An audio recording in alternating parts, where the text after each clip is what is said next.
Okay, so the last video I'm doing for tonight is about game world effects. So I'm going to say a few things about them again. Don't take anything I say in this video at word for word, because things sometimes need to be updated, or the way I'm explaining the concept, and there's detailed ways they interact that can be just found out later. So assume that if you see it in text, that's the version to use, and I'll try to post the text too. First of all is where are the non-divine zones, right?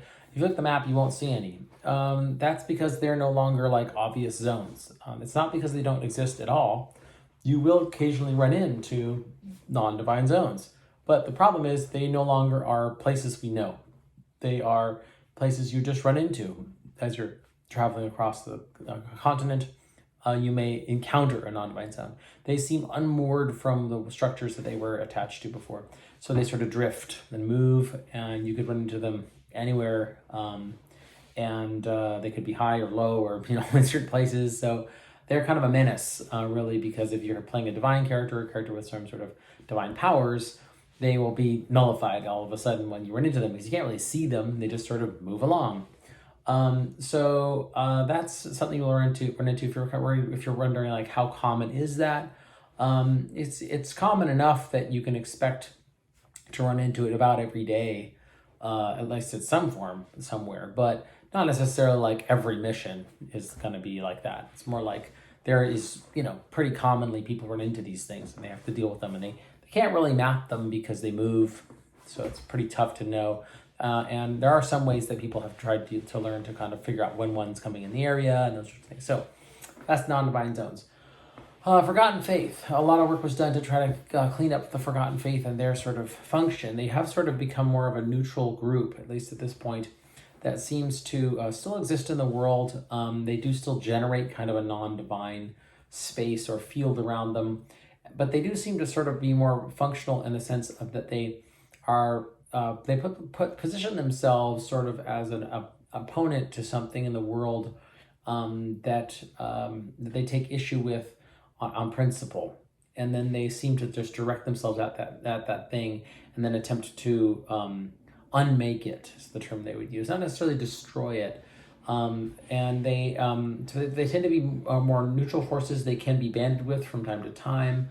Sometimes you can meet up with them and get them to help you. So Torellos might actually help you in this situation. But they are more rare now, and they aren't specifically part of a group like the Starless Night anymore. They just are a group of people that have this sort of non-divine power that they move around. They kind of showed up more in the Grey Isles, actually. And the Grey Isles people seem to get along fairly well with the Forgotten Faith. There's that's sort of a place that you run into them more often, and a place that they tend to recruit from and kind of make connections with. So that's a new development too. The death effects. We're on death effects.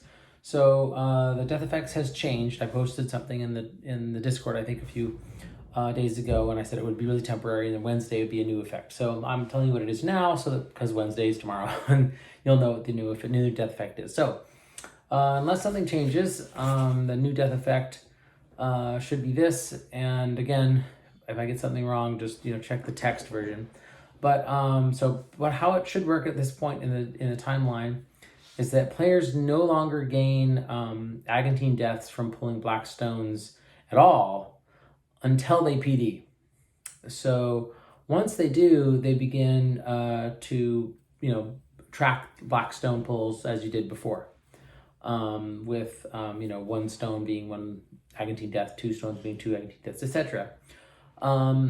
But you do have this new ability to be able to choose to lose levels equal to those Agantine deaths you would be gaining, to just not gain the Agantine deaths at all. So you can just decide, I don't want to gain Agantine deaths. Once you've PD'd, you can by losing levels to not gain those Agantine deaths. Kind of as an aside, children and journeymen do still kind of ignore these effects, but they would, they'd have to have PD'd to even have them affect them. So hopefully children and journeymen are not PDing that common, so it probably won't come up much. But if you are playing a child character and they PD, they can still ignore this effect. A couple other things that may or may not be related to the death effect are that divine feels weaker, and red stones seem to count for less, and then as do divine points. They don't seem to have as much power as they would. Most of the philosophy and departments and magical law departments sort of chalk this up to the shifting and moving of all these non-divine zones as they move around, that they're actually sort of impacting things and affecting the way that the red stones are operating, and that's causing a conflict. All right, the war between the Rising Star and the Army of the Starless Night, that kind of war. The war ended up, sort of happening, and over the 153 years, there actually were lots of wars that grew and expanded and exploded and changed, and lots of conflicts, and that's why you don't see any, non-defined zones on the map anymore. But you also don't see a lot of Rising Star anymore either. There's a lot of conflicts there, and then other people started to throw their hats into the ring, like these new groups from the south, and then splinter groups breaking off with Jo'oth, and this Darkhold Dragonsworn, which seems to be having its own view on things. So that kind of broke it all up, and we don't necessarily have the same kind of direct conflict between those two groups anymore. They still oppose each other, but the idea of that war being the focus of everything seems to have passed, and now we're in the post-war era where there's much more of a what do we do now that the world has taken its new shape? Who will be the new dominant forces, and what are all of our roles? A lot of also odd sort of information has been coming out about the Society of the Rising Stars. People have been investigating it more. One of the things developments that happened was that Pinnacle ended up sort of in a dangerous gamble to steal a city ship from the Rising Star, and they actually succeeded in doing it, but it was very risky. It could have destroyed the whole Pinnacle school if they'd failed. But they succeeded, and they gained a city ship, which now is a sort of mobile school for Pinnacle.